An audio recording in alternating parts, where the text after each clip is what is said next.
بسم الله الرحمن الرحيم. السلام عليكم ورحمة الله وبركاته. ازيكم يا حبايبي؟ اخباركم ايه؟ يا رب تكونوا في اسعد حال واروق بال ويعود علينا وعليكم الايام بخير يا رب. النهارده هنعمل شوية رقاق. احنا حاطين في العجانة هنا كيلو دقيق، وحطيت نص معلقة ملح، معلقة شاي ملح، وقلبتهم في بعض. هنعجنهم، حطوهم في العجانة وأعجنهم، واحط مية وهنشوف ناخد قد ايه مية، وارجع لكم عشان ما نطولش الفيديو. بصوا يا حبايبي، احنا كده عجناهم. العجينه بسم الله ما شاء الله اهي زي الفل. عجناها. خدت قد ايه بقى ميه؟ خدت 3 كوبايات من الكوبايه دي بتاعت الشاي العاديه، 3 كوبايات، وذره ملح حوالي نص معلقه شاي. هقطعها بقى ونسيبها تستريح ونبدا نشتغل فيها. بصوا يا حبايبي، احنا كده عملنا كيلو، عجناه وقطعناه، طلع 23 قطعة، قطعة متوسطة مش كبيرة، 23 قطعة. أنا بس قلت أعمل العيار بس الأول كيلو عشان يبقى سهل نحفظه، واللي عايز يعمل كيلو يعمل، واللي عايز يضاعف يضاعف. أنا هعجن لسه كيلو تاني دلوقتي وأقطعه برضو جنبهم كده وهكملهم مع بعض إن شاء الله. بس قلت الأول أقول لكم على أول كيلو، بس لما يستوي بقى إن شاء الله هيكون إيه؟ هيكونوا هما 2 كيلو مش كيلو، لأن الأول كيلو ده عشان نعرف مقاديره وما نتوهش من بعض. هنكمل إن شاء الله وأجيلكم. بصوا يا حبايبي، انا كده جبت العجينه وبفردها بايه؟ بفردها بدي او بفرد بدي. انا ما عنديش نشابه كبيره، بدي بتبقى زي الفل. هنا كمان هوريكم بقى في واحده في الفرن اهي، ما عنديش برضو مطرحه، انا عندي دي قاعده كرسي مشتريها كده، ما ركبتهاش جديده، بستعملها ومطرحها واحطها وارمي الحاجه كده في الفرن كده. دي في الفرن زي الفل. بقلب بايه برضو اهي بدي، نشوفها كده بالطريقه كده زي الفل. حاجه في بيتنا ومفيش مشكله، ممكن على الفرن البوتاجاز وممكن فوق مفيش مشكله. هنا عملنا شويه رقاق حلوين اهو، شفتوا قد ايه؟ بسم الله ما شاء الله اهي رقاق زي الفل اهو زي الفل. ده ناشف، انا عملت كيلو ناشف وكيلو طري، هو اللي هو هوريكم الوقت الطري. ثواني بس كده هوديلكوا برضو طري. استنى مقلب الفرن تتحرق. هنا برضو عملت ايه؟ كيلو طري، لان انا بحب اكون عايز اعمل صينيه اعملها، لكن ده هيتشال ممكن شويه مش مشكله. اهو عملت كيلو طري اهو زي الفل. هو مش طري قوي بس بحيث ان هو ما يبقاش مقرمش قوي. اهو لسه في طري برضو كويس اهو في طري لسه ما نشوفش قوي. ده زي الفل. ده بقى اخد منه واعمل صينيه، سواء ممكن دلوقتي او الصبح.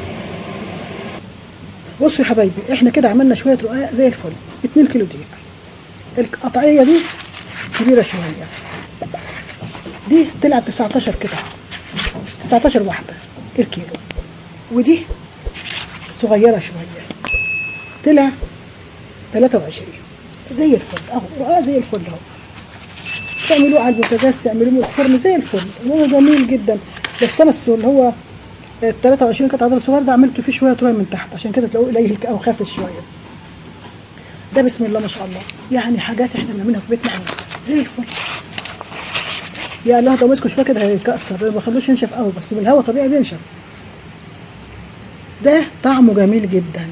يعني لما اجيب 2 كيلو واعملهم في البيت مش ياخدوا مني غير 6 كوبايات ميه ومعلقه ملح صغيره، وهعمل لي شويه رقاق هي احسن من اللي بيجي من السوق. اللي بيجي من السوق اللفه الله اعلم وصل بكام الوقت، ولا ب100 ولا باكتر، والله ما انا ما سالتش بصراحه. بس يعني مش هقول لكم اللفه دايما بيجي لها من بره كان بتاخد صينيه واحده، وبيجي كله مكسر. يعني اقعد ادور على واحده سليمه احطها على الوش مبقاش لاقيها، كله مكسر. لكن ده بسم الله ما شاء الله حاجتنا قدام عينينا وعاملينها بايدينا، وطعمها والله انا كسرت واحده وكلتها طعمها جميل جدا. طعمها غير اللي في السوق خالص، غير خالص. سبحان الله، الحاجه الواحد بيعملها في البيت ليها طعم كده ومذاق مختلف عن الحاجه اللي بتيجي من بره. وبعدين ميتها نظيفه، انتوا عارفينها منها باي ميه، لا ميه من كده ولا كده، ميه زي الفل. وريحه الخبيز في البيت، ريحه العيش نفسه جميل، يعني ريحه الرقاق كده لما الواحد يمسكه كده بيشمه كده ريحته جميل، زي مش زي الرقاق اللي بيجي من بره، وطازه. يعني حاجه نقدر نقول ببلاش. يعني شوف احنا عملنا شويه رقاق محترمين اهو، لو حطيناهم على بعض هيعملوا صف قد كده عالي جدا اهو. شفتوا اهو، اهو ده صف اهو، اهو ده صف وده صف، بس مخفوز تحته كتير عشان في طري عليه، طري كتير، الطري فبيحبس ميبقاش هايش يعني. اكله زي الفل، ورققنا في بيتنا وعملناها ب2 كيلو بس، وظبطنا حالنا وحاجتنا نظيفه، وناكل اسرتنا كلها، عيالنا واخواتنا وحبايبنا باكل نظيف.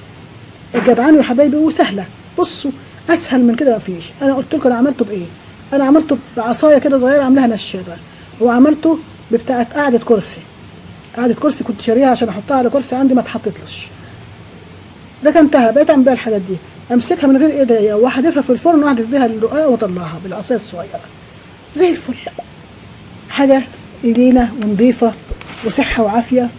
يلا يا حبايبي اتشطروا كده والجدعان واعملوا رقاق مع بعض، وخلوا حبايبكم يساعدوا معاكم، ولادكم يقعدوا يساعدوا معاكم. العيال بتحب الحاجات دي قوي. الاسره دايما احسن حاجه بتلمها اما بيعملوا حاجات المواسم، سواء حاجه العيد او شويه شوريك او شويه قرص او شويه قراقيش، غير حاجه البسكويت كمان والعيد والحاجات دي. حاجات حلوه جدا وجميله، وحلاوه الدنيا كده لما تلاقوا ريحه العيش في البيت والخبز، ريحه جميله. يلا يا حبايبي جربوا كده واعملوا الرقاق، والله ما في اجمل من كده. وبالهنا والشفا، والسلام عليكم ورحمه الله وبركاته. دمتم سالمين غانمين، وكل سنه وانتم طيبين يا حبايبي.